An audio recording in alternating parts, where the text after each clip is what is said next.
지금부터 시작한다. 설명도 없이 고고학자들이 발굴을 중단한 장소 100곳을 살펴본다. 그 도시는 실제로 존재했다.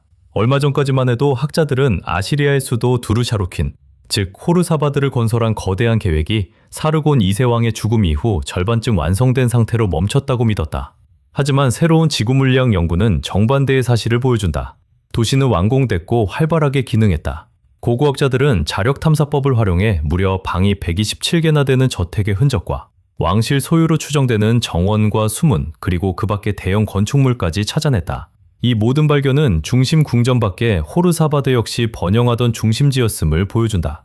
사르곤 2세가 기원전 713년 직접 사르곤의 요새로 구상한 이 도시는 그의 죽음과 함께 사라지지 않았다.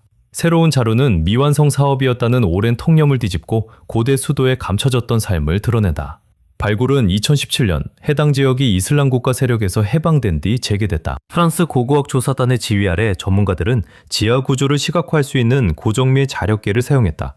값비싼 발굴을 하지 않고도 가능한 방식이었다.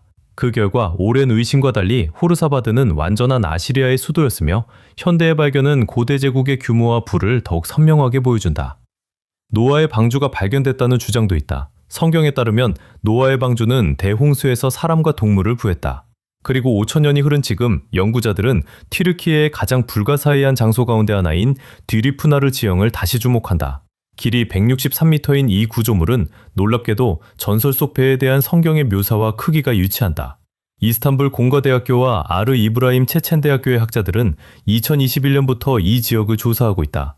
최근 토양 표본 30개를 분석한 결과 3,500년에서 5,000년 된 점토와 해양 태적물, 연체동물 잔해가 발견됐다. 이는 이 지역이 실제로 거대한 홍수를 겪었음을 시사한다.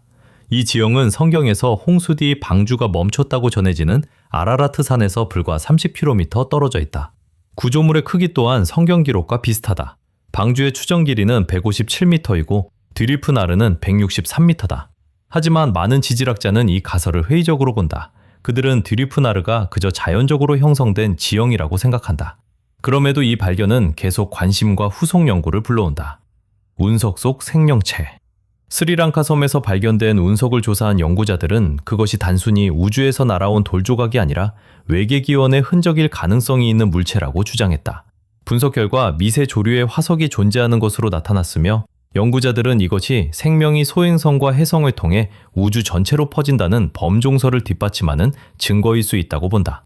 이 발견은 큰 관심을 끌었다. 지구 밖에도 생명이 존재한다는 이론을 확인해줄 가능성이 있었기 때문이다. 하지만 연구 결과는 과학계의 비판을 받았다.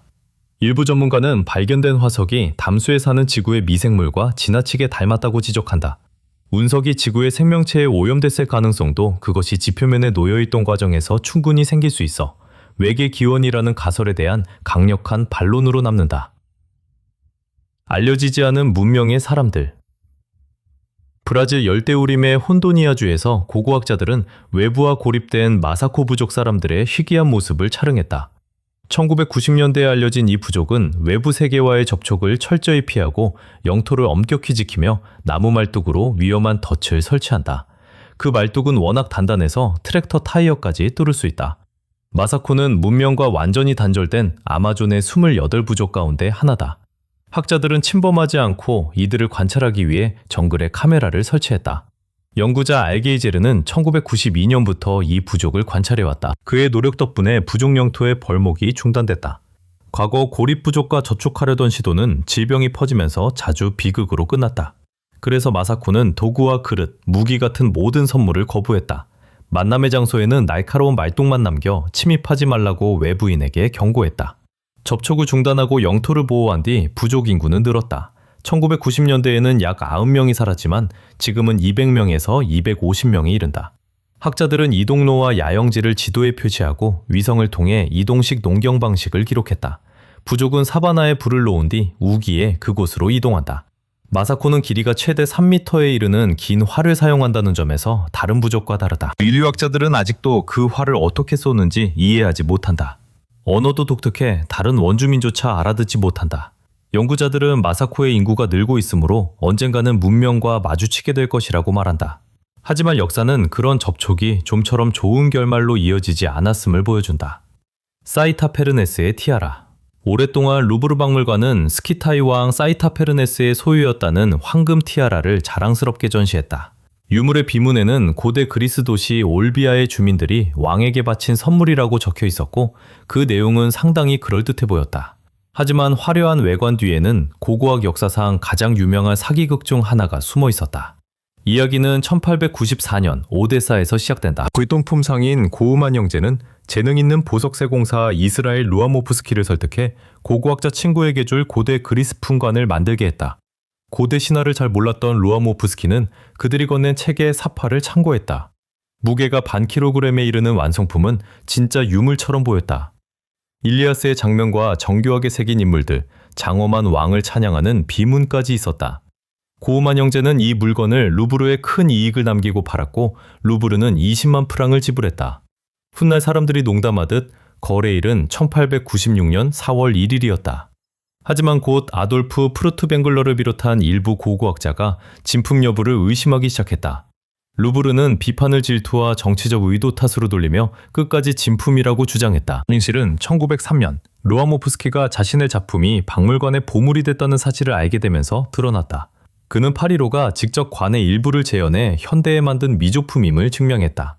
루브르는 결국 실수를 인정할 수밖에 없었다. 이후 티아라는 위조품 전시실로 옮겨졌고 루아모프스키는 유명해졌다. 그의 작품은 큰 인기를 얻었으며 이 티아라 사건은 전 세계 박물관의 중요한 교훈이 됐다. 눈 아래의 얼음 유적. 우리는 흔히 북극을 생명도, 문명의 흔적도 없는 텅 빈 얼음 황무지라고 생각한다. 하지만 정말 그럴까? 빙하 아래에 오래전에 사라진 사람들의 흔적뿐 아니라 도시 전체가 잠들어 있다면 어떨까? 최근 수년간의 위성 연구는 얼음층 아래에서 비정상적인 형태를 발견했고 그것은 북쪽 깊숙한 곳에 숨은 고대 유적을 가리킬 수도 있다. 일부 학자는 이 도시들이 우리가 아는 최초의 문명보다 훨씬 오래됐을 가능성도 제기한다. 메소포타미아와 이집트, 고대 인도조차 우리가 상상하는 것보다 더 거대하고 불가사의한 무언가의 후손일 수 있다는 것이다. 어떻게 그런 일이 가능할까? 어떻게 도시들이 수킬로미터 두께의 얼음 아래에 숨을 수 있었을까? 현재 이 이상 현상은 가설에 불과하지만 새로운 연구가 나올수록 의문은 더 커진다. 행성의 가장 외딴 지역에서 촬영한 위성 사진에는 기묘한 형태와 선들이 나타나는데 건물과 거리, 심지어 도시 전체의 구조처럼 보인다. 빙하는 단순한 장벽이 아니라 고대 문명의 무덤일까? 얼음은 기후변화뿐 아니라 잊힌 인류의 서사까지 감추고 있다. 놀랍게도 이 도시들은 빙하기보다 앞선 전 지구적 재앙의 희생양이 됐었을지도 모른다. 그렇다면 영원한 얼음이 간직한 것보다 더 오래된 무언가가 존재할까? 이 질문은 어느 때보다 학자들의 관심을 끈다. 수천 년 된 얼음 아래 숨은 비밀을 풀어낸다면 문명의 역사뿐 아니라 세계가 발전해온 방식에 대한 이해 자체를 다시 써야 할지도 모른다. 고대 문자를 해독하면 100만 달러를 준다. 인더스 계곡의 고대 문명 문자는 지금까지도 해독되지 않았다. 최근 인도의 정치인 무투베 카루나니디 스타리는 이를 해독하는 사람에게 100만 달러를 주겠다고 제안했다. 힌두스탄 타임즈에 따르면 이 거액의 상금은 고고학자와 언어학자, 암호학자의 도전을 북돋기 위한 것이다. 타밀나두 주지사는 수세기 동안 연구가 이어졌지만 누구도 타밀어와 관련됐을 가능성이 있는 이 신비한 기호를 이해하는 데 진전을 이루지 못했다고 강조했다. 인더스 문명의 기묘한 기호는 1920년 무렵 존 마첼경의 발굴로 알려졌지만 여전히 풀리지 않은 수수께끼다. 당시 하라파와 모헨조다로가 발굴됐지만 문자 해독의 열쇠는 아직 찾지 못했다. 140만 년 된 돌 구체. 1960년대 이스라엘 북부에서 고고학자들은 특이한 유물을 발견했다. 150만 년 전 지층에서 돌공이 거의 600개나 나온 것이다. 최근 그중 150개를 분석한 결과 우리 조상이 직접 만든 것으로 나타났다. 이 발견은 초기 인류가 대칭을 만들려 했고 수공예 작업에도 관심을 가졌음을 시사한다. 현대 기술을 이용해 돌공 표면의 각도와 곡률을 정밀하게 측정하고 질량 중심까지 확인했다. 분석 결과 이 구체들은 초기 아슐 문화인의 높은 인지 능력과 기술을 보여주는 복잡한 제작물이었다. 평범한 돌공처럼 보이지만 우리 조상에 대해 엄청난 이야기를 들려주는 셈이다. 150만 년 전 우리 조상은 지금과 전혀 다른 사고방식과 필요를 지녔기에 이런 유물을 만드는 것만으로도 엄청난 성취였다. 미라가 된 10대 산모. 고고학자들은 1500여 년 전 출산 중 숨진 젊은 어머니의 미라를 다시 조사하다 충격적인 사실을 발견했다. 골반과 가슴 부위에서 태아 2명이 확인됐다. 놀랍고도 참혹한 발견이었다. 고대 이집트에서 출산 중 세상을 떠난 10대 소녀의 미라는 1908년 하르가 오아시스의 엘바가와트 묘지에서 발견됐다. 시신은 고대 이집트의 미라 제작 방식에 따라 소금으로 처리돼 있었다. 처음 고고학자들은 소녀가 출산 합병증으로 숨졌다고 추정했다. 하지만 컴퓨터 단층 촬영에서 흉곽 안의 두 번째 태아가 확인되면서 쌍둥이를 임신했던 사실이 드러났다. 더 충격적인 점은 한 태아에게 머리가 없었다는 것이다. 조사 결과 아기의 머리가 산모의 골반에 걸렸고 출산 과정에서 몸과 분리된 것으로 밝혀졌다. 이집트에서 알려진 첫 사례다. 연구진은 반부 처리자들이 쌍둥이임을 몰라 두 번째 태아를 제거하지 못했을 가능성을 제기한다. 이 연구는 당시 임신과 출산이 얼마나 위험했는지를 보여준다. 고대 이집트인은 쌍둥이 임신을 막는 주문까지 남길 만큼 출산을 경외했다. 외계 같은 생태계. 외딴 아타카마 사막의 푸나데아 타카마 고원은 아르헨티나와 칠레 국경, 해발 3,650m가 넘는 곳에 있다. 고고학자들은 소금 평원에 둘러싸인 맑은 석호와 독특한 생태계를 이곳에서 발견했다. 이 지역에는 비가 거의 내리지 않고 강렬한 햇빛이 극한 환경을 만든다. 지난해 4월 지질학자 브라이언 하이넷과 미생물학자 마리아 파리아스는 위성사진을 살피다 석호를 발견하고 직접 현장으로 향했다. 험난한 여정 끝에 연구진은 황량한 산에 둘러싸인 총면적 10헥타르의 석호 12개를 찾아냈다. 물속에는 초록빛 언덕과 스트로마톨라이트, 거대한 화석 구조를 만드는 미생물 군집이 있었다. 이 구조물은 대기 중 산소가 거의 없던 지구 시생대의 스트로마톨라이트를 닮았다. 하이넥은 이 석호가 지구 초기 생명의 흔적을 보여주는 가장 훌륭한 사례 가운데 하나일 수 있다고 본다. 아타카마 석호의 구조물은 화석 스트로마톨라이트에서 자주 발견되는 광물인 석고로 주로 이루어져 있다. 하이넥은 석호의 환경이 고대 지구와 닮았다고 말했다. 하지만 이 지역에서는 리튬 채굴이 예정돼 있어 독특한 생태계가 파괴될 가능성이 크다. 지하 생태계로 들어가는 입구. 베트남 중부에는 아직 과학조차 완전히 닿지 못한 장소가 있다. 선도옹 동굴은 지구에서 가장 큰 동굴로 길이가 6km를 넘고 부피는 3,800만 세제곱미터에 달한다. 규모를 가늠하자면 내부에 고층 빌딩이 가득한 구역 하나가 통째로 들어갈 정도다. 하지만 핵심은 크기가 아니다. 이 동굴 안에는 독립된 생태계가 살아있다. 자체적인 강과 호수, 정글, 길이 수십 미터의 종유석이 있으며 식물과 곤충, 미생물 가운데 상당수는 과학계에 아직 알려지지 않았을 가능성이 있다. 빛은 들어오지 않고 공기와 습도, 온도, 압력까지 모든 것이 내부에 고립돼 있다. 마치 행성이 역사 바깥에 자신만의 보호구역을 만들어 놓은 듯하다. 더 흥미로운 점은 동굴의 끝이 어디인지 아직 아무도 모른다는 것이다. 종점은 조사되지 않았다. 그 너머에는 또 다른 공간과 생물권의 거품이 있을 수도 있고 우리와 나란히 이어져 온 완전히 별개의 진화 경로가 존재할지도 모른다. 최초의 청동기 시대 요새. 루마니아 내암추주의 숲에서 고고학자들은 약 5,000년 된 고대 요새를 발견했고 현대의 라이다 기술이 결정적인 도움을 줬다. 레이저 스캐너를 장착한 드론으로 울창한 식생을 투과해 수세기 동안 사람의 눈에 보이지 않던 구조물을 선명하게 포착했다. 요새는 신석기에서 청동기로 넘어가던 시대, 사람들이 처음 방어시설을 갖춘 정착지를 세우기 시작한 시기에 만들어졌다. 라이다는 이곳이 치밀하게 설계된 강력한 시설이었음을 보여준다. 수백 미터 길이의 해자와 흙으로 쌓은 성벽, 전략적으로 유리한 고지대의 위치까지 모든 요소가 고대 건축가들의 뛰어난 지식과 체계적인 노동 조직을 증명하다. 현대 기술이 있어야만 고대 유적의 규모와 구조를 제대로 파악할 수 있다. 이곳은 단순한 폐허가 아니라 이제야 다시 발견되기 시작한 복잡하고 정교한 문명의 흔적이다. 지구에서 가장 비밀스러운 계획. 펄메머드를 되살리려는 시도는 수많은 의문을 낳는다. 세계의 학자들은 고대 거인을 부활시키는 연구가 극비리에 진행되고 있다고 본다. 참여자들이 세부 내용을 공개하지 않는다는 점도 의심을 키운다. 이 분야에서 가장 큰 진전을 보인 곳은 미국 기업 콜로설 바이오사이언시스다. 연구진은 메머드 유전자 일부를 설치류의 DNA에 삽입해 털이 무성한 생쥐를 만들었다. 다음 단계는 코끼리의 유전체를 편집해 메머드와 최대한 닮은 잡종을 만드는 것이다. 하지만 실험에 성공하더라도 그런 동물이 현대 환경에서 살아남을 수 있을지는 별개의 문제다. 북쪽의 환경은 달라졌고 이들의 귀환이 생태계에 예측할 수 없는 영향을 줄 수 있다. 프로젝트 연구자 한 명은 복제 연구가 자금을 받기 쉬운 주제라고 인정했다. 그 말은 메머드 부활이 정말 가능한지 아니면 돈을 끌어모으는 과학적 신화에 불과한지 의문을 품게 한다. 광부들은 때때로 석탄층에서 지적 존재가 만든 듯한 기묘한 물건을 발견하다. 이런 유물은 과학에 불편한 질문을 던진다. 해당 지층의 나이는 3억 년으로 추정되기 때문이다. 분명 손으로 만든 물건이 어떻게 그곳에 들어갔을까?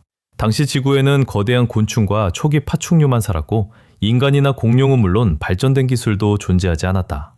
그런데도 놀라운 발견은 계속된다. 1912년 오클라호마주에서는 석탄층에서 철제 냄비가 나왔고 1851년에는 매사추세츠에서 아연과 은으로 만든 꽃병이 발견됐다. 그 주변 암석의 나이는 5억 3,400만 년으로 추정됐다. 러시아에서는 마그네슘이 섞인 알루미늄으로 만든 톱니막대 같은 금속 물체도 발견됐다. 그 기원은 더욱 불가사의하다. 알루미늄은 1825년에야 발견됐지만 그 물체가 나온 석탄은 3억 년이 넘은 것으로 알려졌다. 학자들은 금속에 탄소가 스며들었다는 사실을 확인했고 이는 믿기 힘든 연대를 뒷받침한다고 주장한다. 그렇다면 누가 그것을 만들었을까? 일부는 이 물건들이 우리보다 훨씬 오래전에 존재했다가 전 지구적 재앙으로 행성의 표면에서 지워진 문명의 흔적이라고 본다. 또 다른 이들은 외계인이나 시간여행자가 남겼을 가능성을 제기한다. 반면 회의론자들은 조작이거나 연대 측정 오류라고 확신한다. 석탄이 수백만 년이 아니라 지하가스와 압력으로 불과 수천 년 전에 형성됐다는 이론도 있다. 그렇다면 이 유물들은 생각만큼 오래되지 않았을 수 있다. 미확인 비행물체 착륙장. 62살의 게리 딕스는 웨일스 플린트에 사는 62살 남성이다. 그는 랭골런으로 가던 중 덴비셔의 디강 수면에서 천천히 회전하는 지름 15m의 흰 원반을 발견했다.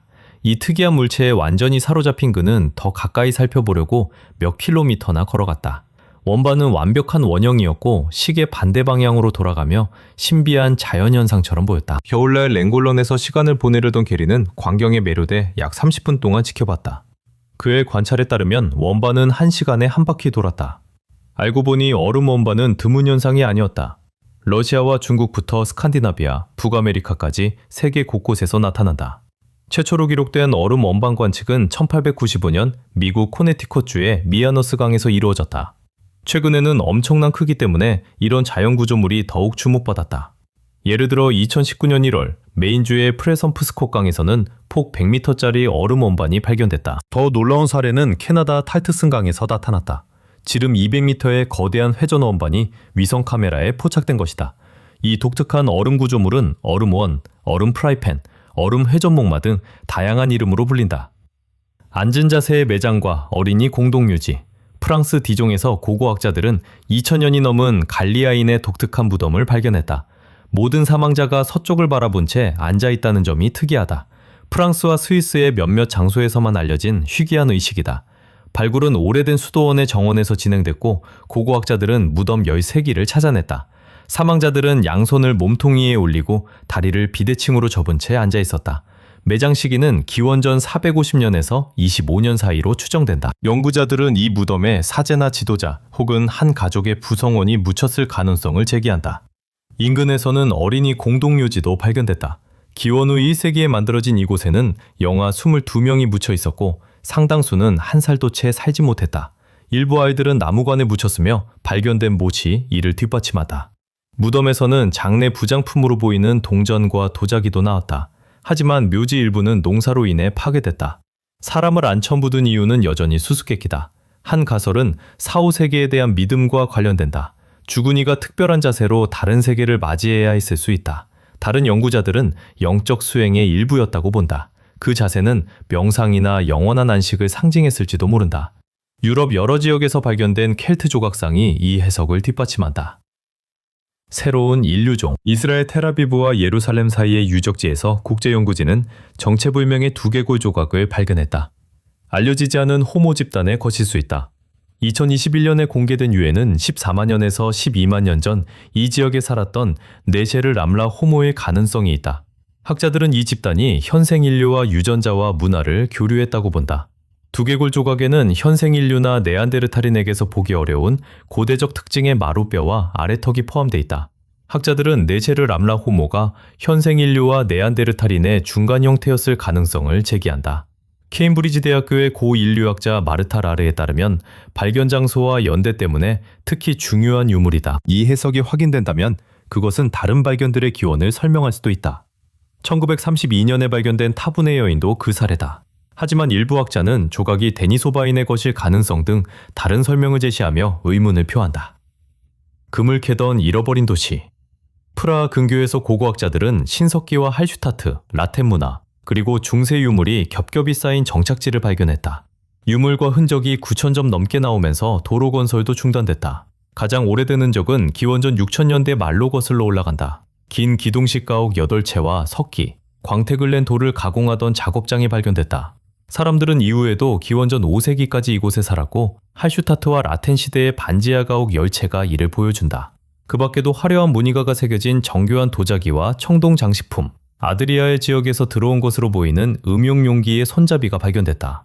이는 남부 지역과 교역 관계가 있었음을 보여준다. 학자들은 희귀 자원에 접근할 수 있던 귀족층이 이 정착지에 살았다고 본다. 또한 연구진은 13세기에 둥근 구덩이 수십 개를 발견했는데 금탐사나 채굴과 관련됐을 가능성이 있다. 근처에는 대규모 중세 금광이 있었다. 발견은 여러 시대를 한꺼번에 아우른다. 무게가 반톤인 우주물체. 케냐의 한 마을 근처에 거대한 금속 고리가 추락했다. 지름은 2.5m가 넘고 무게는 거의 반톤이었다. 케냐 우주국은 이 파편이 대기권 진입 때 타지 않은 발사체의 일부일 수 있다고 본다. 현지 주민들은 물체가 땅에 떨어지기 전 높은 곳에서 번쩍이며 빛나는 모습을 봤다. 이런 일은 극히 드물다. 우주 쓰레기의 대부분은 대기에서 타버리거나 바다에 떨어지기 때문이다. 이번 사건은 60년간 이어진 우주 개발의 결과를 떠올리게 했고 사람들은 또 다른 파편이 떨어질까 걱정하게 됐다. 미국의 고대 달력. 미국 캐슬로 푸에블로는 콜로라도주와 유타주가 만나는 메사버드 고원에 있다. 특이한 암석 지형과 고대 암각화로 유명한 이곳에서 고고학자들은 놀라운 발견을 했다. 수많은 새로운 암각화가 나온 것이다. 약 3000년 된 이 돌조각은 지역의 문화와 역사에 대한 인식을 바꿀 수 있다. 야기 앨론스키 대학교의 고고학자 나도스와프 팔론카는 알려진 정착지보다 약 800m 높은 곳의 벽에서 수많은 선과 나선이 발견됐다고 설명했다. 지름이 1m에 이르는 나선은 중요한 날짜를 표시하고 천문현상을 관측하는 달력으로 쓰였을 수 있다. 이 발견은 푸에블로 사람들이 농사를 짓고 바구니와 돗자리를 만들던 시대에 대한 인식을 근본적으로 바꿀 수 있다. 고양이를 그린 지상화. 페루 고고학자들은 이전에 알려지지 않은 지상화 29점을 발견했다. 이카시 근처에서 나온 고대 지상 그림에는 고양이와 사람 형상이 묘사돼 있다. 연구진은 기원전 300년에서 기원 후 100년 사이 파라카스와 나스카 문화 시기에 만들어졌다고 본다. 드론을 활용한 덕분에 고고학자들은 가로 세로 17m와 12m 크기의 고양이 지상화 10점, 37m와 13m 크기의 고양이 그림 8점을 확인했다. 나머지는 사람을 닮은 형상이다. 학자들은 고대 파라카스인에게 고양이가 물과 풍요를 상징했고 신성한 존재로 숭배됐다고 본다. 2020년 나스카 고원에서는 길이 37m, 나이 2000년이 넘는 고양이 형상이 발견됐다. 고양이를 사랑하고 귀하게 여긴 곳은 고대 이집트만이 아니었던 셈이다. 중세의 악마 저주. 독일에서 거구학자들은 로스토크 시청을 건설하던 중 독특한 유물을 발견했다. 북구 독일에서 가장 아름다운 건물 가운데 하나로 꼽히는 14세기 주택 옆의 옛 분유 구덩이 자리에서 15세기 저주판이 나온 것이다. 글은 북구 독일에서 15세기의 저주판이 발견됐다. 글은 12세기부터 17세기까지 널리 쓰인 고딕체로 적혀 있다. 판에는 탈리케와 힐리크, 즉 하인리히를 겨냥한 사탄, 스톨키, 벨제제붑, 엔니크, 베리트라는 이름이 새겨져 있다. 얇은 나판으로 만든 이런 저주문은 그리스와 로마 시대에 널리 사용됐다. 사람이나 물건에 영향을 달라고 신이나 영혼, 주군이에게 부탁하는 데 쓰였다. 로스토크의 유물은 악마의 또 다른 이름인 벨제붑이 언급돼 특히 희귀하다. 이런 저주는 이루어지지 않은 사랑이나 질투 때문에 관계를 깨트리거나 이름이 적힌 사람에게 불행이 닥치길 바랄 때 사용됐을 수 있다. 1500만 년 된 화석. 에밀리 부즈딕은 미국 메릴랜드의 해변에서 약 1500만 년 전 살았던 돌고래 같은 생물의 독특한 화석을 발견했다. 캘버트 해양박물관 자원봉사자인 그는 산책 중 길이 76cm, 무게 약 23kg의 두개골 일부를 찾아냈다. 박물관 직원 스티븐 그로프는 화석을 조사한 뒤 수백만 년 전 메릴랜드를 덮었던 바다에 살던 돌고래와 비슷한 멸종 해양동물의 것으로 판별했다. 이 생물은 사냥에 유리한 길쭉한 주둥이를 지녔고 몸 길이는 3.5m에서 4.5m에 달했다. 1200만 년에서 2000만 년 전인 마이오세에 살았다. 멸종 원인은 아직 알려지지 않았다. 두개골 화석은 캘버트 해양박물관에 전시되며 학자들의 연구도 계속된다. 사하라는 언제 바다였을까? 지금은 생명 없는 땅처럼 보인다. 끝없는 모래와 햇볕에 그을린 바위, 드문 낙타 행렬뿐이다. 하지만 수백만 년 전 사하라는 전혀 다른 모습이었다. 그곳은 바다였다. 거대하고 따뜻하며 태고의 생명체로 가득한 테티스해였다. 암모나이트와 성게, 산호, 거대한 파충류가 오늘날 도마뱀조차 간신히 버티는 곳에서 살았다. 지질학자들은 삼각조와 강바닥, 해안선의 흔적을 발견했다. 한때 이곳에 물결이 일었다는 증거다. 바다가 사라진 자리에는 또 다른 역사가 시작됐다. 수십만 년이 흐른 뒤 사람들이 이 땅에 정착했고 그 중에서도 가장 오래된 민족의 이름은 지금도 모래 너머로 들려온다. 바로 베르베르인, 그들 스스로 부르는 이름으로는 아마지그인이다. 기후변화와 강의 소멸, 호수의 건조를 견뎌낸 이들의 후손이다. 다른 이들이 떠날 때도 남았다.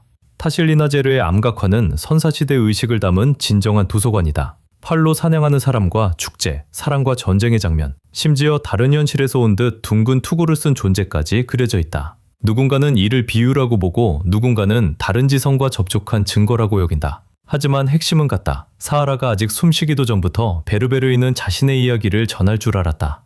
어디에서 물을 찾고 어떻게 낮에는 타는 듯 덮고 밤에는 얼어붙는 땅에서 살아남는지도 알았다. 그들은 누미디아를 지배하고 로마와 교역했으며 이집트와 싸웠다.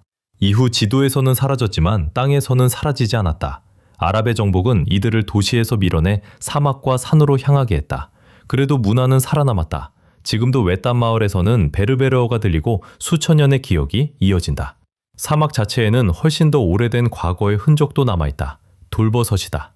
얼핏 보면 평범한 바위지만 자세히 보면 형태가 놀랍다. 단단한 돌로 된 거대한 갓이 가늘고 침식된 기둥 위에 놓여있다.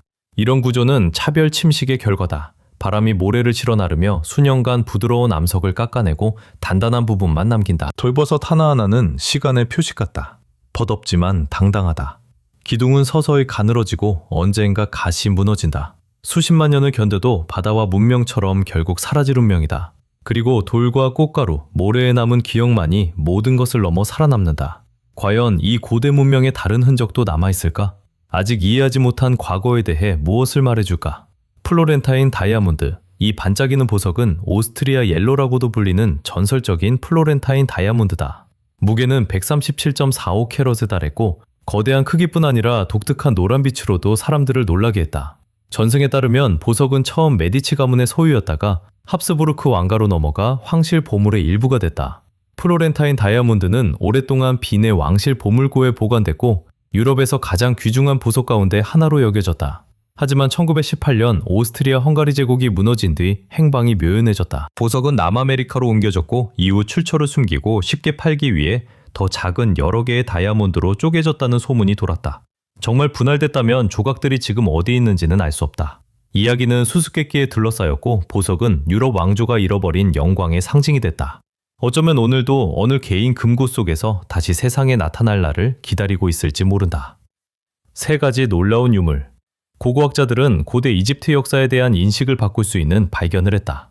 최근 파라오 투트모세 2세의 잃어버린 무덤이 발견됐는데 1922년 트탕카멘 무덤 발견에 견줄 만한 사건이다. 하지만 황금소년의 유명한 무덤과 달리 투트모세 2세의 무덤은 심하게 훼손돼 있었다. 파라오가 죽은 뒤 공간이 물에 잠겼고 상당한 양의 유물이 다른 장소로 옮겨진 것으로 보인다. 핵심 유물 가운데 하나는 투트모세 2세의 이름이 새겨진 설화석고 용기 조각이다. 오리 모양으로 만든 이 용기들은 의식에 쓰였으며 소유자의 높은 지위를 보여준다. 새겨진 글 덕분에 무덤이 실제로 이 파라오의 것임을 확인할 수 있었다. 또 다른 중요한 발견은 천장과 벽에서 떨어진 벽화 조각이다. 연구진은 천장이 한때 푸른색으로 칠해지고 별들로 가득했으며 벽에는 태양신 라가 사후 세계를 여행하는 내용을 담은 고대 이집트 문헌 암두아트의 글이 적혀 있었다고 밝혔다. 이런 장식은 파라오와 가까운 귀족의 무덤에서만 나타났다. 또 하나의 유물은 창이나 파라오에게 부채질할 때 쓰던 의식용 부채의 일부로 보이는 나무 막대다. 막대에는 왕의 칭호를 적은 글이 남아있었고 무덤이 투트모세 2세의 것이라는 또 하나의 증거가 됐다. 예수의 형제 유해. 이스라엘에서 2000년 된 납고람이 발견됐고 그 위에는 요셉의 아들이자 예수의 형제인 야고보라는 글이 적혀 있었다. 이 발견은 격렬한 논쟁을 일으켰다. 상자에는 예루살렘 최초의 주교이자 예수의 형제로 알려진 의인 야고보의 유해가 들어있었을 가능성이 있다. 현재 이 유물은 그리스도 시대의 고대 유물 350점과 함께 애틀랜타에서 전시 중이다. 하지만 진품 여부는 아직 논란이다. 납고람 소유자인 수집가 오데드 골라는 예수의 형제라는 구절을 덧붙여 비문을 위조했다는 혐의를 받았다. 그러나 오랜 재판 끝에 혐의는 벗었지만 판사는 그것이 유물의 진품성을 입증하는 것은 아니라고 강조했다. 비문이 진짜라면 이 납고람은 예수의 존재를 보여주는 가장 오래된 물질적 증거가 된다. 1세기 유대인은 죽은 이의 뼈를 석회암 상자에 보관했기에 이런 납고람 자체는 드물지 않다. 2017년에는 관련된 또 다른 유물도 발견됐다. 고대 문헌인 야고보의 첫 번째 묵시록이다. 내용에 따르면 예수는 자신의 죽음에 대한 예언을 포함해 비밀 지식을 형제에게 전했다. 이 문헌은 정경 신약 성서와 맞지 않는다는 이유로 금지됐다. 의문의 무덤 157호. 크로아티아 동부 라체샤 정착지 발굴 중. 고고학자들은 무덤 157호라 불리는 수수께끼의 중세 매장지를 발견했다. 이곳은 특이한 위치와 섬뜩한 의식적 특징 때문에 주목받았다. 무덤은 오래된 교회의 바닥 아래 남쪽 벽을 따라 놓여 있었고 사망자의 유해 위에는 거대한 돌들이 얹혀 있었다.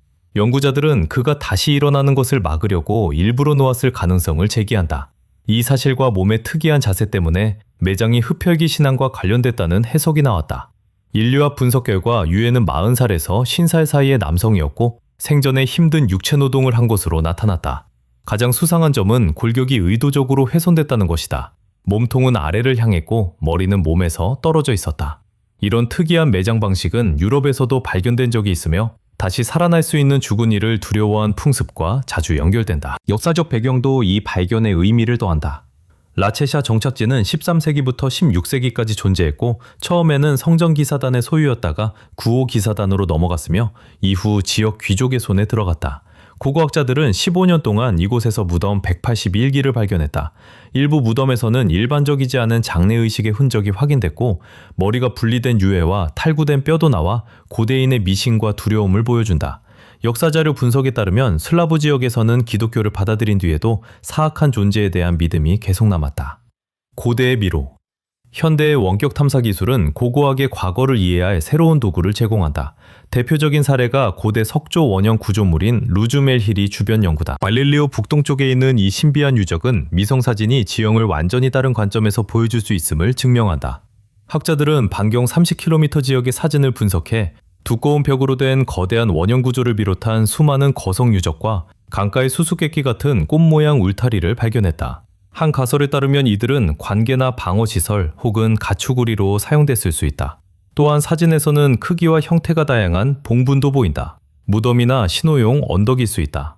지질 측정 결과도 흥미롭다. 지난 수천 년 동안 지형 자체가 이동한 것으로 보여 루즈메리리가 천문 관측시설이었다는 가설에 의문이 생겼다.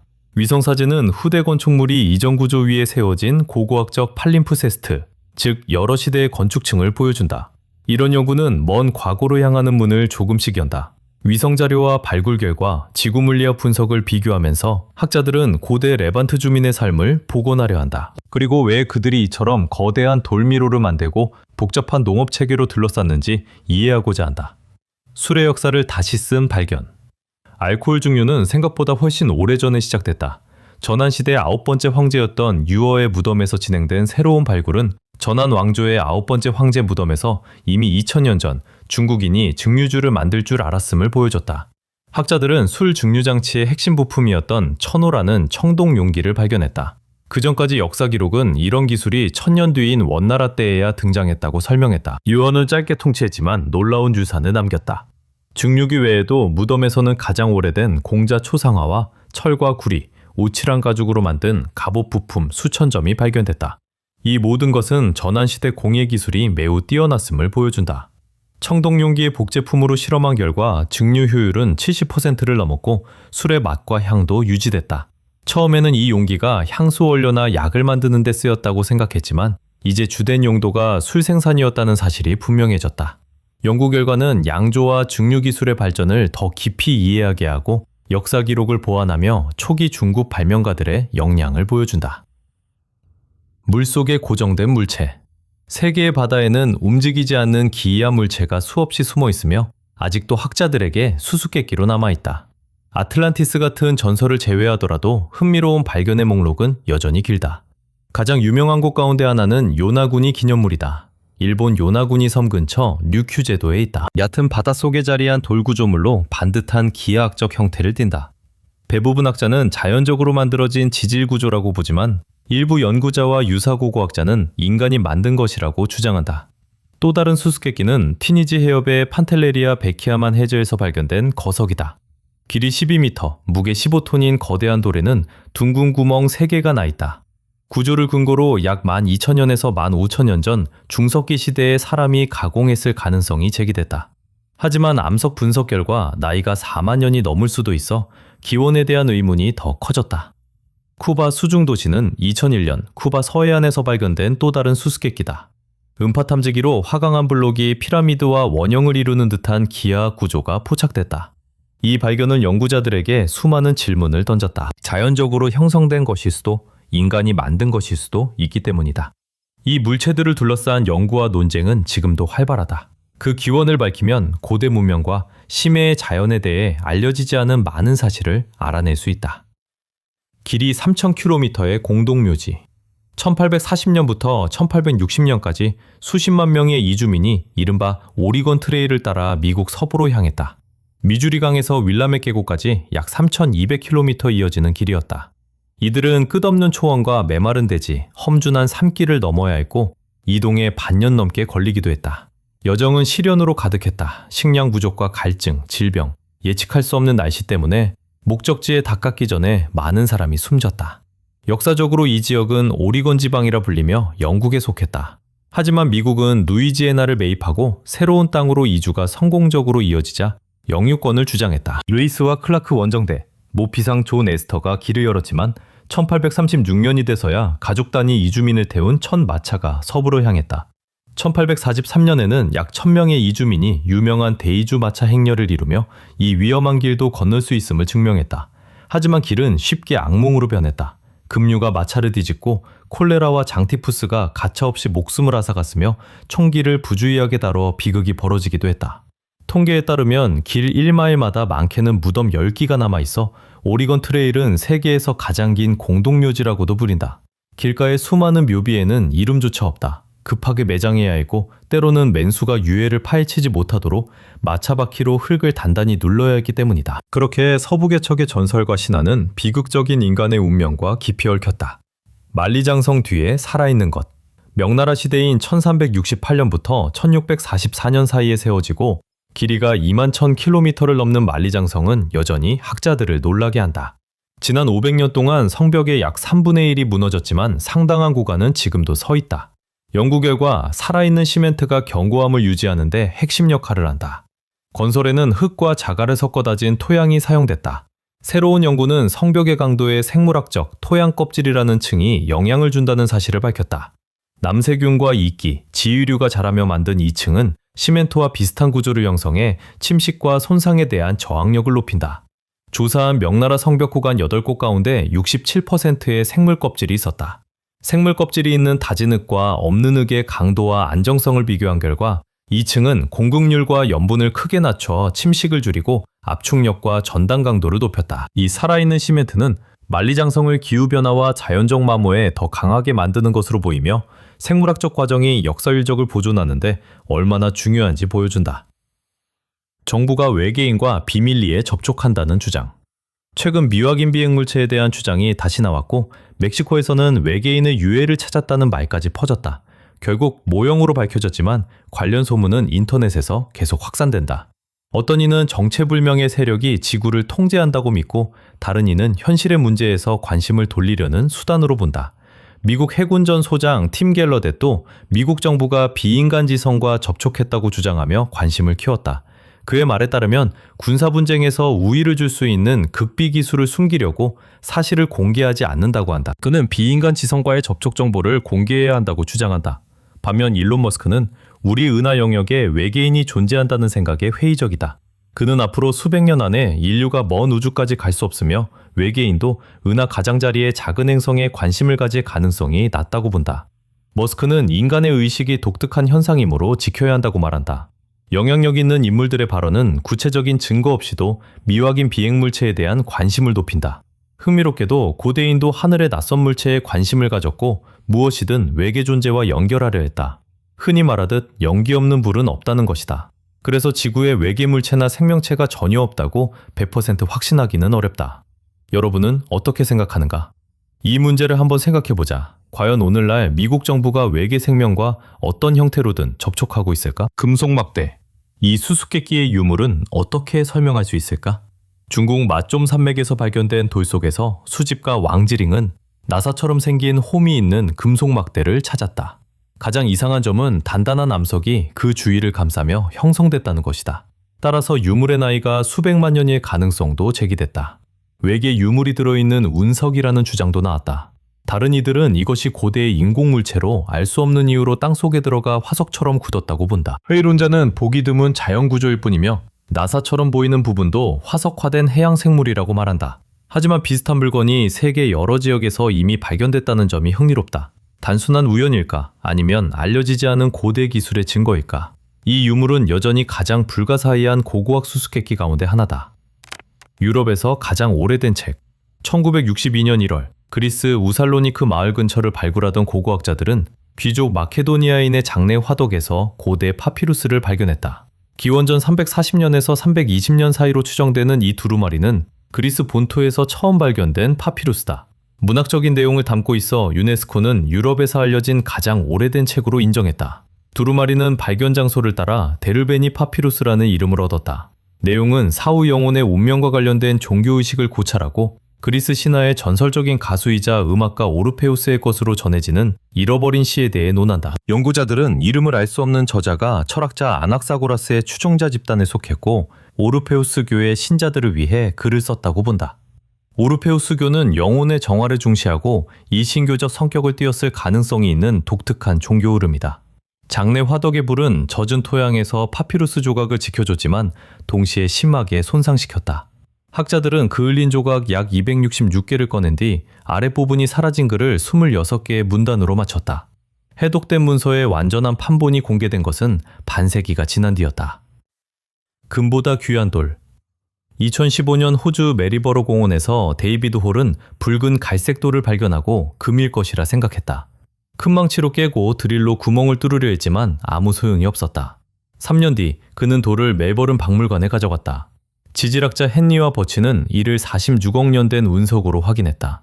두 사람은 외형과 무게에 감탄했다.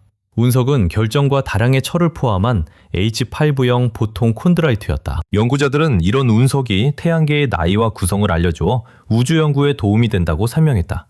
일부에는 운석 자체보다 오래된 별의 먼지까지 들어있다. 방사성 탄소 분석 결과 이 운석은 약 10만 년 전 지구에 떨어진 것으로 나타났다. 우주에는 운석이 넘치는데 지구에서는 왜 이렇게 드물게 발견될까? 지구에서 가장 오래된 요새. 과거에는 복잡한 방어시설이 농경의 발전과 함께 나타났다고 생각했지만 이제 상황이 달라졌다. 시베리아에서 수렵 채집인이 만든 요새에 10곳이 발견됐고 가장 오래된 것은 8,000년 전까지 거슬러 올라간다. 강가에 자리한 정착지는 흙벽과 나무 울타리로 보호돼 있었다. 고대 주민들은 사냥과 낚시뿐 아니라 음식을 보관할 도자기도 만들었다. 강력한 방어시설을 지을 수 있었다는 사실은 그들의 삶과 사회가 놀라울 만큼 복잡했음을 보여준다. 많은 사람은 방어시설을 갖춘 영구 정착지가 농경사회에서 시작됐다고 믿었지만 이 발견은 그 이론을 뒤집는다. 수렵 채집인도 복잡한 사회를 만들 수 있었던 것이다. 시베리아 타이가의 풍부한 자원이 이런 정착지의 탄생에 핵심 역할을 했을 가능성이 있다. 요새는 지역 자원을 통제하고 효율적으로 활용하는 데 쓰였을 수 있다. 시신을 처리할 독수리가 없다. 조로아스터교 침묵의 탑은 말라바르 언덕에 있는 파르시 공동체의 성지지만 독수리 개체수 감소로 위협받고 있다. 이 지역의 독수리는 사망자의 몸을 자연에 돌려보내는 다크 마나시니 의식에서 핵심 역할을 한다. 하지만 2015년 무렵부터 뭄바이의 청소동물 개체가 급감하면서 오래된 전통이 위기에 처했다. 300년이 넘은 침묵의 탑, 즉 다크마는 둥근 구조물로 조로아스터교의 영원을 상징한다. 22헥타르 수반에 있으며 바깥쪽 원은 남성, 가운데는 여성, 안쪽은 어린이를 위해 마련됐다. 유해를 다크마에 놓기 전 가족은 붕글리라고 불리는 특별한 건물에서 기도하고 이후 전문 관리자인 칸디아가 유해로 옮긴다.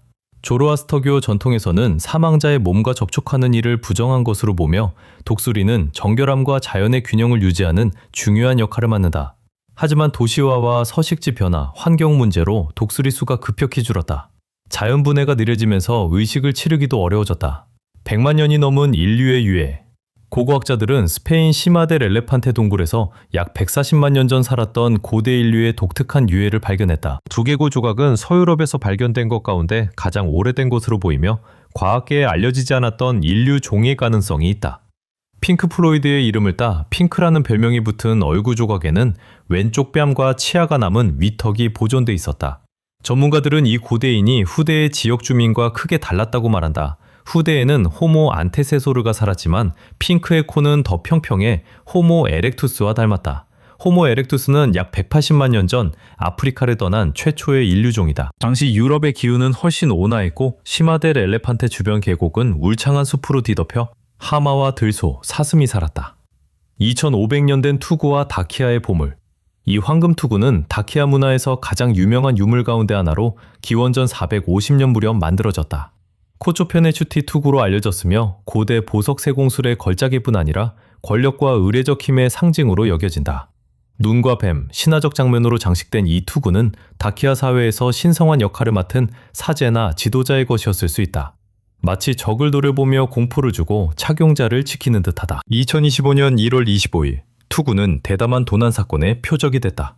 네덜란드 아선의 드렌치 박물관에서는 다키아, 황금과 은의 땅이라는 전시가 열리고 있었는데 투구와 왕실 다키아 팔찌 3개를 포함한 귀중한 유물 여러 점이 도난당했다. 모두 루마니아 국립역사박물관에서 온 유물이었다. 이 유물들의 상실은 문화유산에 큰 타격이 됐다.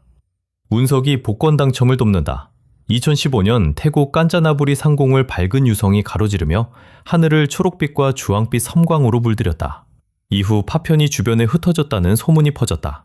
실제로 최근 수년간 태국에서는 유성이 여러 차례 나타났고 사람들은 남은 검은 돌에 신비한 힘이 있다고 믿었다. 가장 유명한 이야기는 파탈룽주에서 나왔다. 세리프와 돈 부부는 야자 농장에서 무게가 20kg에 이르는 이상한 바위를 발견했다. 밤에 정원으로 번개가 떨어졌고 아침이 되자 불타는 구덩이와 그 안에 수수께끼 같은 파편을 봤다고 한다. 하늘에서 온 선물을 집으로 가져간 뒤 부부는 곧 에너지가 솟는 느낌을 받았고 서로 다투는 일도 줄었다고 말했다. 호기심이 생긴 이웃들은 돌 표면의 특이한 무늬를 보고 복권의 행운 숫자라고 여겼다. 태국에서 흔한 관심사다. 큰 당첨은 없었지만 특별한 힘에 대한 믿음은 오히려 강해졌다. 이제 돌의 주인을 찾아오는 사람들이 우주의 기운을 얻으려 하고 일부는 이런 유물로 돈을 벌 방법까지 고민한다. 이 하늘돌 숭배는 자연현상이 어떻게 신비로운 현상으로 바뀌는지 보여준다. 기적을 바라고 우주의 비밀에 다가가려는 인간의 마음이 드러난다. 죽음이 지나간 분. 시칠리아 남서부 해안에서 고고학자들은 단순한 폐허가 아니라 잊힌 고대 도시의 한 구역 전체를 발굴했다. 높이 3m의 성벽과 문, 공동묘지, 작업장은 모두 고대 그리스 도시 셀리눈테의 것이었다. 최근 북문이 발견되었는데 묘지로 향하는 행렬이 지나던 길이었다. 이 문은 단순한 무덤부터 화려한 석실까지 5,000기의 매장지로 이어졌다. 그 모든 것이 도시에서 가장 취약한 경계에 놓여 있었다. 의식과 취약성이 연결됐던 모양이다. 디오도로스 시켈로스의 기록에 따르면 카르타고군은 바로 이곳으로 침입했다. 전투는 열흘 동안 이어졌고 셀리눈테의 수비병 16,000명이 목숨을 잃었다. 전장이 바로 발밑에 있고 옆에 공동묘지에는 그들이 묻혔을 가능성이 있다. 놀랍게도 가마와 도자기 조각, 수공업 작업장, 포도주 저장고까지 많은 것이 남아있다. 발견의 규모와 밀도를 보면 도시는 살아 움직였고 교육했으며 죽음을 의식으로 다루고 고통받았음을 알 수 있다. 그리고 2500년이 지난 지금 천천히 다시 지표로 모습을 드러낸다. 전설의 황금말. 얼마 전 러시아 아나파 근처에서 미트리다테스 에우파토르 왕의 전설적인 황금말이 발견됐다는 소식이 다시 소셜미디어를 돌았다. 흥미롭게도 비슷한 소식은 2021년에도 나왔지만 만우절 장난으로 밝혀졌다. 그런데 이번에는 아나프스카야 마을 일대에서 진행된 발굴이 이 이야기를 다시 화제로 만들었다. 미래 유치원 부지에서 구제 발굴을 하던 고고학자들이 약 2000년 된 공동묘지를 발견했다.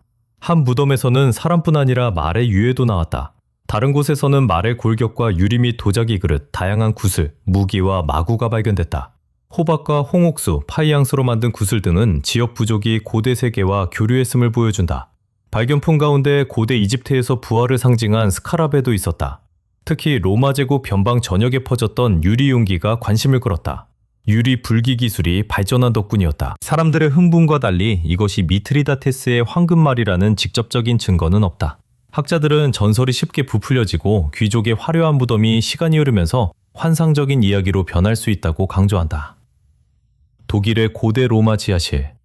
3월 2023년 프랑크푸르트 암마인에서 고고학자들은 진정으로 놀라운 발견을 했다. 발굴은 역사지구 헤데르나임에서 진행됐고 연구진은 거의 2000년 된 로마 주택의 일부를 찾아냈다. 지하실로 내려가는 나무 계단이 놀라울 만큼 잘 보존돼 있었다. 도시 환경에서 나무가 이렇게 오래 남는 일은 극히 드물다. 헤데르나임은 풍부한 역사를 지닌 지역이다. 한때 이곳에는 아우구스투스 황제 시대에 세워진 로마 도시 니다가 있었다. 기원 후 110년에는 트라야누스 황제가 이곳을 키비타스 타우넨시움의 수도로 삼았다. 도시는 번영해 인구가 10,000명이 이르렀지만 3세기부터 게르만 부족의 공격으로 쇠퇴하기 시작했고 결국 완전히 버려졌다. 20세기의 니다의 흔적은 거의 사라졌다. 오래된 집은 철거됐고 지하실은 개발 과정에서 파괴됐다. 그래서 로마 지하실의 나무 계단과 바닥이 발견된 것은 기적에 가깝다. 보존 상태도 매우 좋았고 고고학자들은 현장을 그대로 보존하기로 했다. 키프로스의 테라코타 군대. 11월 1929년 모로프 근처 아기아 이리니 마을의 사제 프로코피오스는 밭을 갈다가 우연히 점토로 만든 사람 형상을 발견했다. 그는 유물의 가치를 알아보고 약탈을 막은 뒤 학자들에게 알렸다. 이렇게 키프로스 테라코타 군대의 이야기가 시작됐다. 독특한 야외 성소에서 점토상 약 2,000점이 재단 둘레의 반원 형태로 세워져 있었다. 스웨덴 고고학 원정대의 기록에 따르면 조각상에는 갑옷을 입은 전사와 전차, 황소 영상, 청동 미니어처까지 포함돼 있었다. 테오도로스 마브로야니스 교수는 주요 유물을 기원전 650년에서 625년 사이로 본다. 당시 지중해의 복식과 정치 상황이 근거다. 발견된 조각상 2,000점 가운데 1,500점은 현재 스톡홀름 지중해 및 근동 고대 유물 박물관에 있고 나머지는 니코시아의 키프로스 박물관에 보관돼 있다. 많은 키프로스인은 유물 반출을 약탈로 여기며 고향으로 돌려보내라고 요구한다. 항아리 속 수수께끼의 음료. 중국에서 가장 오래된 증류술이 발견됐다. 나이는 3,000년이 넘는다. 이 희귀한 액체는 상나라 시대의 청동 용기 안에서 나왔고 중국의 증류 기술이 생각보다 훨씬 일찍 등장했음을 증명한다. 부엉이 모양의 용기는 2010년 산둥성 다신정의 M257호 무덤에서 발견됐다. 부식 때문에 바로 열 수 없었고 2024년에야 정밀 복원을 마친 연구진이 내부를 확인했다. 놀랍게도 밀봉 덕분에 보존된 투명한 액체가 들어있었다. 산동대학교 연구실에서 분석한 결과 증류주로 확인됐다. 발효주에 흔한 당과 유기산은 없었고 산성도는 중성에 가까운 5.8이었다. 이는 신석기와 주나라 시대에 알려진 술과 다른 특징이다. 사라진 성경 번역 조각. 오스트리아 학자들은 바티칸 도서관에서 놀라운 발견을 했다. 약 1750년 된 마태복음 번역본의 새로운 성경 구절이었다. 맨눈으로 보이지 않는 글은 자외선 촬영으로 발견됐다. 이 발견은 지워진 문헌을 복원하는 연구 프로젝트의 일부였다. 기원 후 4세기부터 12세기 사이 필경사가 지우거나 덧쓴 필사본을 대상으로 했다. 이런 필사본은 팔림프세스트라 불리며 이미 사용한 재료에 다시 글을 쓴 것이다. 필기 재료가 부족했기 때문이다. 자외선을 통해 사라진 글을 되살릴 수 있었다. 복원한 필사본 74점 가운데 특히 귀중한 하나는 시나이 사본을 포함한 가장 오래된 그리스 번역보다 100년 앞선 고대 성경본이었다. 새로운 문장은 예수의 제자들이 이삭을 뜯었다는 익숙한 구절에 손으로 비벼 먹었다는 내용을 더한다. 이 발견은 고대 시리아어 문헌과 고대 문자 연구에 중요한 기여를 한다. 등대의 수수께끼 같은 실종. 등대는 언제나 고독과 불안을 떠올리게 한다. 플래넌 제도의 등대지기 3명이 사라진 사건은 설명할 수 없는 일을 좋아하는 이들의 관심을 끄는 진정한 미스터리가 됐다. 이야기는 1900년 플래넌 분도의 아일린 모어로 9호선 선원들이 향하면서 시작된다. 등대와 등대지기 토머스 마셜, 제임스 두켓, 도널드 메가더의 상태를 확인하기 위해서였다. 도착했을 때 남자들은 흔적도 없이 사라지고 아무도 없었다. 등대 안에는 넘어진 의자가 있었고 탁자 위 음식은 손도 대지 않은 채 남아있었으며 시계는 멈춰 있었다. 근무유지에는 지역에 거센 폭풍이 몰아쳤다고 적혀 있었지만 주변 지역에는 그런 폭풍에 대한 기록이 없었다. 이를 토대로 등대지기들이 작업 중 바다에 휩쓸려 목숨을 잃었다는 추정이 나왔지만 피흔적이나 다른 단서가 없어 온갖 기이한 이론이 생겨났다. 일부는 아일린 모어 섬에 불길한 기운이 있어 사람들에게 영향을 주고 정신을 잃게 만든다고 믿는다. 의문의 실종과 논리적 설명의 부재, 이상한 세부사항은 이 사건을 전설의 소재로 만들었다. 초자연적 힘과 외계인까지 등장하지만 정확한 사실이 부족해 답보다 질문만 늘어난다. 우주에서 온 메시지. 브라질 파라이바주의 인가강에는 고고학계에서 논쟁을 일으키는 인가석이 있다. 길이 46m의 편마한 표면에는 정체불명의 기하 기호가 새겨져 있으며 그 기원과 의미는 아직 밝혀지지 않았다. 과연 이친 문명의 증거일까? 아니면 조상이 남긴 메시지일까? 돌의 나이는 적어도 6천년으로 추정된다. 주변에도 조각이 있는 바위와 동굴이 있지만 이만큼 흥미롭지는 않다. 고고학자 가브리엘로 바라우디는 1988년 첫 인가 동굴을 발견했다. 그는 동굴벽의 기호 497개를 조사했다. 대부분 수수께끼지만 일부는 은하수와 오리온 자리 같은 천체를 분명히 묘사하는 듯하다. 일부 학자는 고대 페니키아와 이집트 문자 혹은 룬 문자와 닮았다고 본다. 기호 연구는 풍요 숭배 같은 고대 신앙과 관련됐을 가능성을 보여준다. 한 연구자는 인가석에 고대 태양력이 담겨 있을 수 있다고 제안했다. 다른 가설은 외계 문명과의 접촉이나 고대 공식, 수학 방정식까지 제시한다. 10만 년이 넘은 흔적. 연구자들은 인류 진화의 비밀을 계속 밝혀내고 있으며 이번에는 11만 5천 년 된 독특한 발자국을 사우디아라비아 북부에서 발견했다. 네푸드 사막 한가운데 옛 진흙 웅덩이에 보존된 이 흔적은 그토록 오래된 인간의 흔적이 있으리라 예상하지 못한 곳에서 발견돼 학자들을 놀라게 했다. 추정에 따르면 발자국은 네안데르탈인이 아니라 초기 현생 인류의 것이며 기후가 변하던 시기에 인류 조상이 이동한 경로를 뒷받침한다. 강한 바람이 없고 지역 기후가 알맞게 맞아떨어진 덕분에 발자국의 형태가 거의 훼손되지 않아 정확한 연대 측정과 가뭄때 알라타로어에 잠시 머문 고대인의 모습을 복원할 수 있었다. 이곳은 영구 정착지가 아니라 쉬면서 물을 마시는 장소였던 것으로 보인다. 도구나 사냥 흔적이 없다는 점도 이를 뒷받침한다. 일부 학자는 이 발자국이 현생 인류가 아프리카에서 유라시아로 이동한 전체 경로와 맞아떨어진다고 본다. 새로운 발견은 이주 경로에 대한 시각을 바꾸고 자연이 생명의 기록을 얼마나 정성스럽게 보존할 수 있는지 보여준다. 교과서에 없는 역사. 최근 고고학자들은 일리아스가 쓰이기 훨씬 전에 고대 트로이에서 이미 포도주를 마셨다는 증거를 발견했다. 단순한 이론이나 추측이 아니라 화학적 증거다. 트로이에서는 평범한 사람도 포도주를 마셨을 뿐 아니라 일상적으로 사용했다. 고대에는 보통 상류층만 포도주를 누릴 수 있었다고 여겨졌기에 연구진에게는 놀라운 결과였다. 트로이에서는 모든 사회계층이 마실 수 있었다. 연구 결과 포도주 문화가 매우 중요해. 부유한 궁전부터 평범한 주거지까지 도시 전역에서 음용 용기가 발견됐다. 흥미로운 점은 트로이에서 사용한 발효 방식이 당시에 더 복잡하고 발전된 문명을 연상시킬 만큼 독특했다는 것이다. 이제 연구를 통해 트로이가 단순한 전설이 아니라 실제 도시였으며 문화도 상상보다 훨씬 복잡하고 발전했다는 사실을 자신 있게 말할 수 있다. 천둥의 돌. 1782년 상트페테르부르크에는 표트르 1세의 유명한 청동기 마상이 세워졌다. 제작 과정에 대한 기록은 많지만 받침대로 쓰인 천둥의 돌 자체도 독특한 공학적 성취다. 거대한 화강암 덩어리는 상트페테르부르크 근처 콘나야 라흐타 마을에서 발견됐다. 처음에는 길이 13m, 높이 8m, 폭 6m였다. 무게는 2,000톤에 달했다. 18세기에 크레인과 굴착기 없이 이 거석을 옮기는 일은 상상을 초월하는 도전이었다. 사람들은 얼어붙은 땅과 얼음을 활용하기 위해 겨울에 운반하기로 했다. 돌을 나무 썰매에 올리고 아래에는 특별히 만든 홈을 따라 구르는 구리공을 놓았다. 수백 명의 노동자가 윈치와 밧줄로 핀란드만까지 움직였고 이 과정만 넉 달이 걸렸다. 이후 거석을 바지선에 실어 상트페테르부르크로 옮겼다. 하지만 운반과 가공을 거치며 크기가 크게 줄어 2,000톤에서 1,200톤만 남았다. 천둥의 돌은 사람이 손으로 이동시킨 역사상 가장 큰 반일암석이다.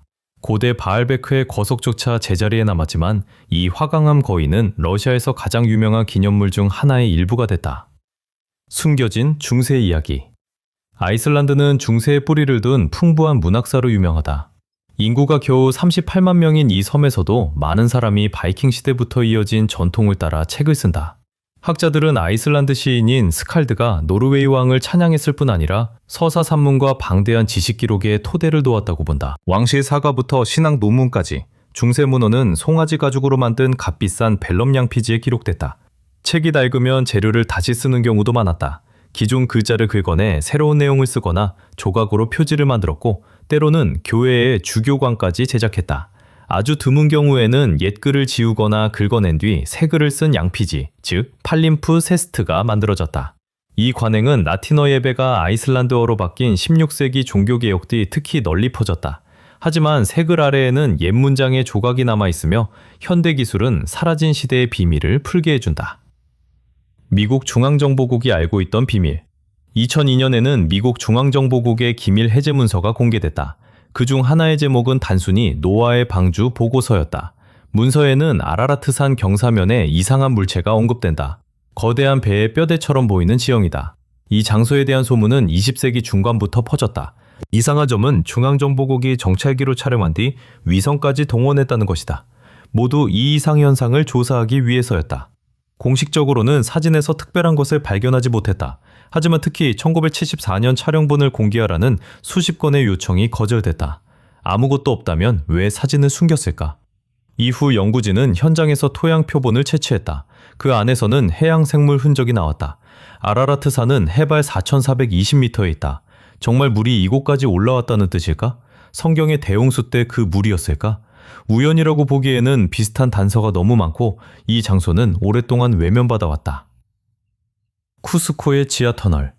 페루에서 길이가 거의 2km에 이르는 잉카의 수수께끼 같은 지하 통로가 발견됐다.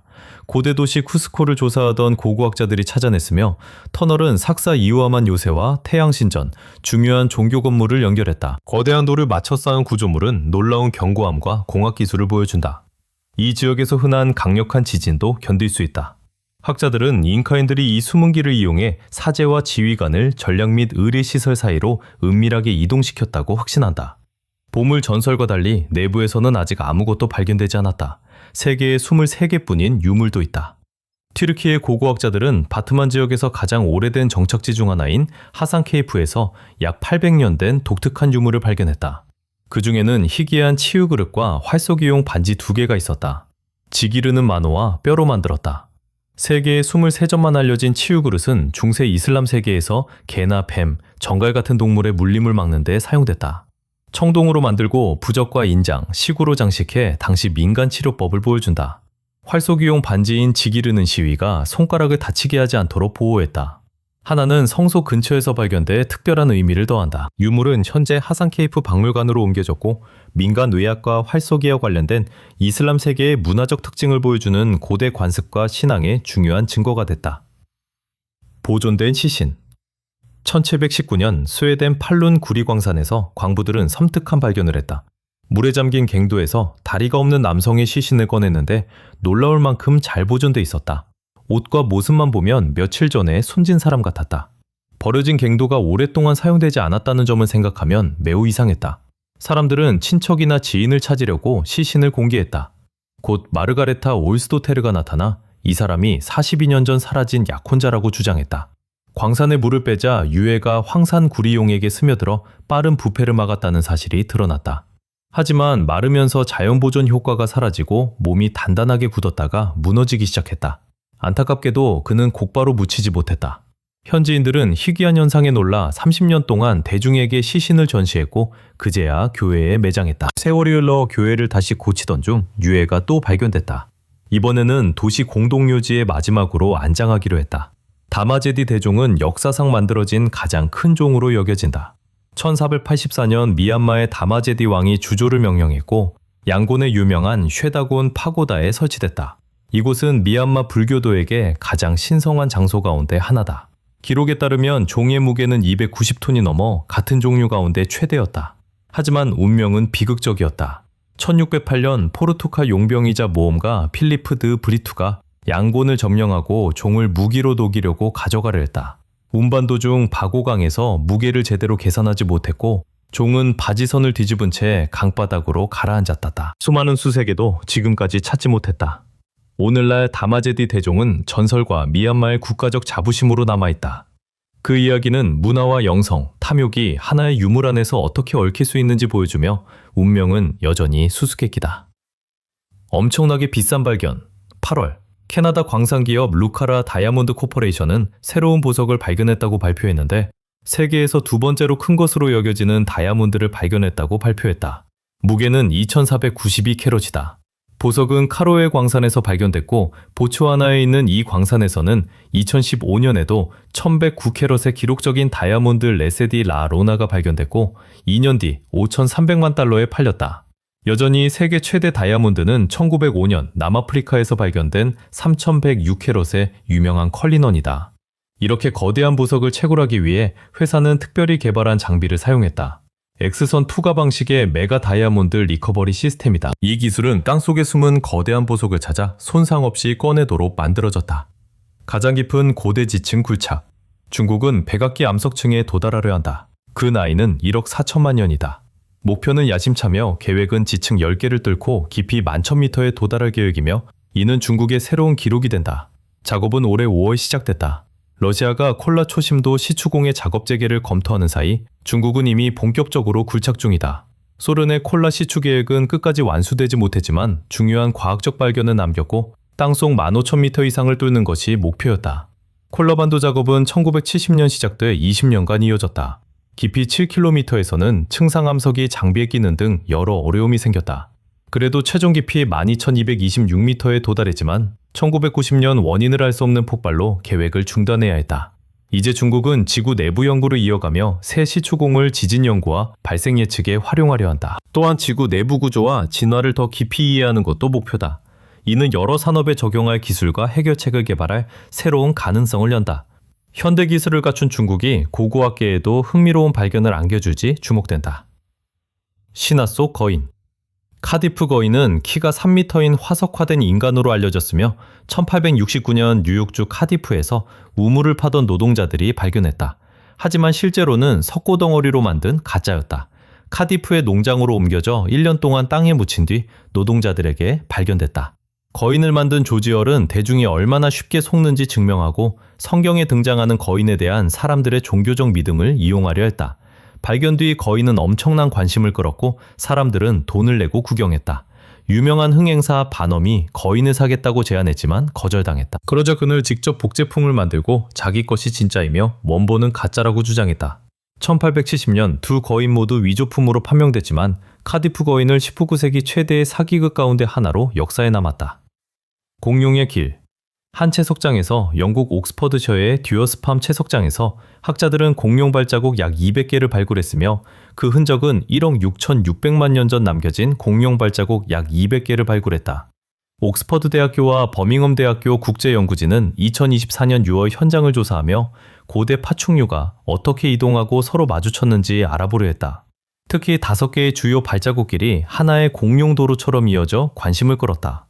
그중 4개는 디플로도쿠스와 가까운 세티오사우루스를 포함한 대형 초식 용광류의 것이며 이 공룡은 몸 길이가 18m에 달했다. 또 하나는 몸 길이 약 9m인 메갈로사우루스가 남겼다. 세 발가락에 날카로운 발톱을 가진 무서운 포식자다. 한 지점에서는 초식 공룡과 육식 공룡의 발자국이 진흙 위에서 교차해 두 동물의 길이 시간뿐 아니라 공간에서도 실제로 만났는지 알아볼 특별한 기회를 제공한다.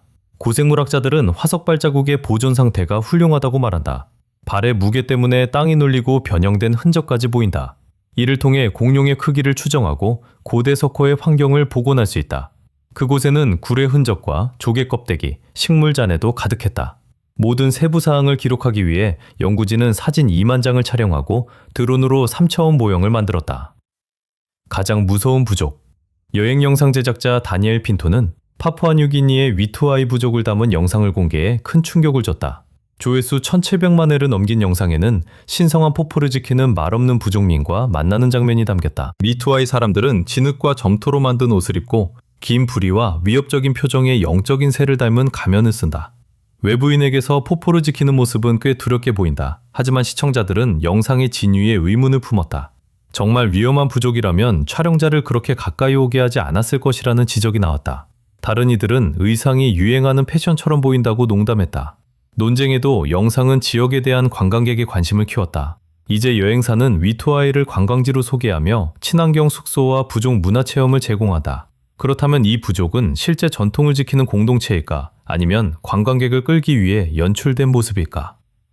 수수께끼의 하피. 밤의 여왕 부조는 기원전 1800년 무렵 제작된 메소포타미아의 가장 신비한 유물 가운데 하나다. 버니 부조라고도 불리며 발 대신 새의 발톱을 가진 날개 달린 여신이 두 사자의 등에 서 있다. 양옆의 부엉이는 밤의 어둠과 영혼의 세계를 지배하는 힘을 상징한다. 여신의 정체는 여전히 논쟁거리다.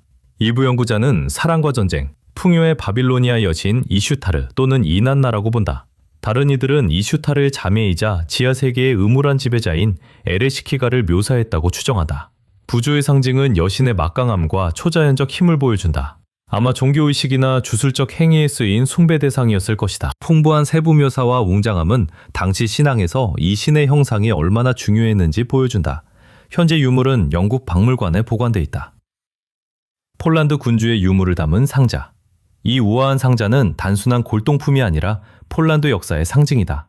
이자벨라 차르토리스카라는 이름이 새겨져 있으며 1800년 이자벨라 차르토리스카 공작 부인이 폴란드 왕들과 위대한 역사적 사건에 관련된 독특한 유물들을 모아넣었다. 군주의 개인 물품부터 무기와 옷조각까지 모두 73점이었고 국가의 유산과 저항 정신을 상징했다.